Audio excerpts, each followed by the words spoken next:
गुस्से में आकर दादीसा ने इतना बड़ा कदम उठा लिया कि किसी ने कल्पना भी नहीं की थी।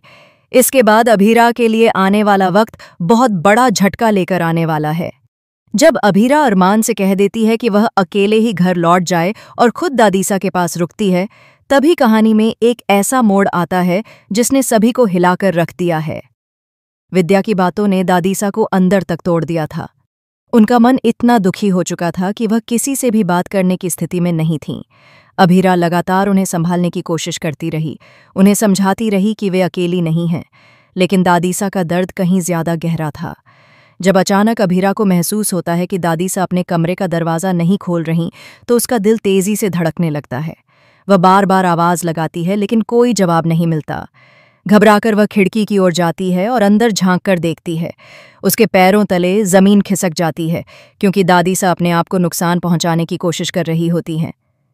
उस एक पल में अभीरा की सांसें रुक जाती हैं।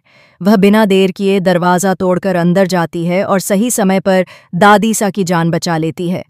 दादीसा को पकड़कर वह रो पड़ती है और उनसे कहती है, आपने ऐसा क्यों किया?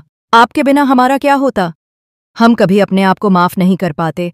कृपया ऐसा दोबारा करने की कोशिश मत कीजिए।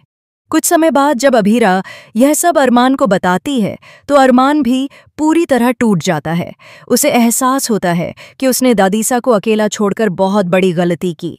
अब वह भी तुरंत अभीरा के पास आने का फैसला करता है। हालांकि अभीरा उसे समझाती है कि अगर उन्हें दादीसा को वापस पोद्दार हाउस लाना है, तो अरमान का वहां मौजूद होना बेहद जरूरी है। वह कहती है कि परिवार को जोड़ने के लिए दोनों को मिलकर कदम उठाने होंगे। धीरे धीरे अरमान और अभीरा दादीसा का मन बदलने की कोशिश करते हैं और उन्हें समझाते हैं कि पोद्दार हाउस ही उनका असली घर है। लेकिन जैसे ही दोनों इस बात की कोशिश में आगे बढ़ते हैं, पोद्दार हाउस में एक और तूफान खड़ा होने वाला है। जल्द ही मनीषा को कियारा से जुड़ा सबसे बड़ा राज पता चलता है कि कियारा प्रेग्नेंट है। यह खबर मनीषा के होश उड़ा देती है। गुस्से में वह कियारा को घर से बाहर निकालने का बड़ा फैसला कर लेती है। वह कियारा से कहती हैं, तुम अभीर के बच्चे की मां बनने वाली हो, इसलिए अब इस घर में तुम्हारा कोई हक नहीं बचा।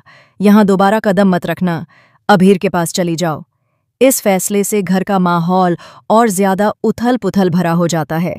एक तरफ दादीसा की तबीयत और मनोदशा संभालना मुश्किल हो रहा है, वहीं दूसरी तरफ कियारा का सच पूरे परिवार को तोड़ने की कगार पर पहुंचा देता है। ऐसे में अभीरा और अरमान पर जिम्मेदारी का पहाड़ टूट पड़ता है। दोनों सोच में पड़ जाते हैं कि क्या वे सच में अपने परिवार को टूटने से बचा पाएंगे। आने वाले एपिसोड में देखने वाला होगा कि क्या अभीरा और अरमान मिलकर दादीसा को घर वापस लाने के साथ साथ कियारा और मनीषा के बीच बढ़ते तनाव को भी संभाल पाएंगे, या फिर पोद्दार हाउस में एक और बड़ा विस्फोट होने वाला है। आगे क्या होता है, यह जानने के लिए एपिसोड बिल्कुल भी मिस न करें।